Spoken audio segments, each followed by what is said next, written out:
A mutant is coming. The third wave is coming. Be worried. Catastrophe may unfold. These are the things that we're now hearing in the newest articles. And worse yet, what they're talking about is how kids may now all of a sudden be put in harm's way, whereas obviously the prior versions of COVID were not really harming kids. So there's all of these articles, there's all of these news sources, there's all of this information flowing out. And I'm sure you as parents are wondering, oh my God, like, do I need to be worried about my kid? If my kid is in school, should I pull them? Or if my kid is going back to school, maybe I shouldn't let them go back to school, right? That is what they're putting out there. And you know what? As I've said before, COVID is not a virus for us to take lightly. There's no joking matter about any of this. And sadly, as we've talked about before, there are some kids who are significantly harmed. They do develop these inflammatory conditions that go on and on and on. There are bad things that can happen.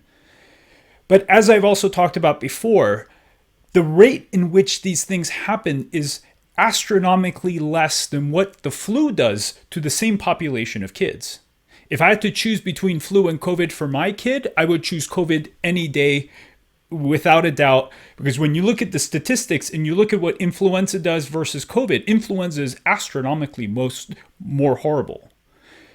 But there's all of this information coming out, and it's all about fear, fear, fear, be scared, be scared. And again, not to take this lightly, but one of the things that's really interesting is when you read these articles and you get to the fine print all the way at the end of the article, all of a sudden you see the author talking about, well, yeah, all of this is happening and we're worried about it, but experts don't actually know if this is going to cause harm in kids.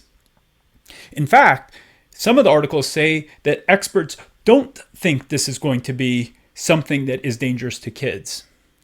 And the part that's really interesting about this conversation is when you start digging further.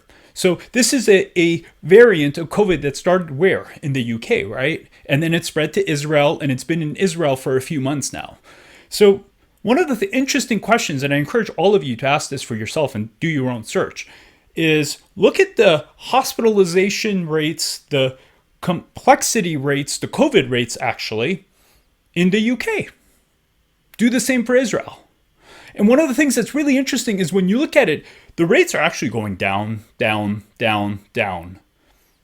If there was a horrible strain of COVID that was now circulating in the UK and Israel 4 months before us, and we know how quickly this virus spreads, don't you think there'd be a disaster in terms of an uptick? Not that Israel or the UK are out of the woods. I'm not saying that things are perfect over there by any means. But we would be expecting a complete catastrophe to be unfolding in those countries. And do your own search. Don't take my word for it. Type in COVID cases Israel, COVID cases UK, hospitalization rates Israel, hospitalization rates UK, and see what you see for yourself. Because when I looked at that, I'm like, how worried do I need to be? And then when you do a search for COVID cases pediatric UK, COVID cases pediatric Israel, there isn't a whole lot of chatter. In fact, when you look at their news articles and news feeds, like there was a lot of worry a few months ago. They were like, oh my God, we need to build more ICUs, we need to do this. And then there's like radio silence. What does that mean? And again, I'm not saying we should take COVID lightly. I'm not saying you should be irresponsible. I'm not saying that we should put ourselves in harm's way. I'm not saying we should do things intentionally to spread this virus. Like, everyone should be responsible. Everyone should do their part. No question. Should you live in a state of fear? Should you allow this fear to become internalized? Should you allow this fear to permeate into the life of your child? And you know what I really wish these same authors that are writing these articles would talk about are the rates of depression in 6-year-olds whose lives, or 8-year-olds, whose lives have been stripped away. Where these kids are trapped at home, they can't even go hang out with their friends. Their lives are gone. We don't talk about that. We don't talk about how many kids have basically lost a year of learning. And it's not the teacher's fault, but they've lost a year of learning. They've lost a year of their life because we've had to keep them home for various reasons. And you know what? Again, we don't want to put anyone in harm's way. We don't want to put any kid in any kind of unnecessary risk. But there's always a cost-benefit consideration that needs to happen. What is the cost of this conversation? What is the cost to the kids of this conversation? Being, oh my God, another strain is coming. Oh my God, kids are going to be harmed. Oh my God, we need to be worried. What is that cost?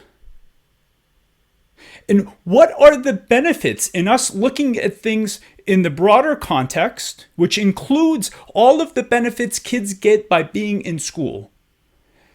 All the benefits that kids get from their parents not living in a continuous state of stress because of the information they've received.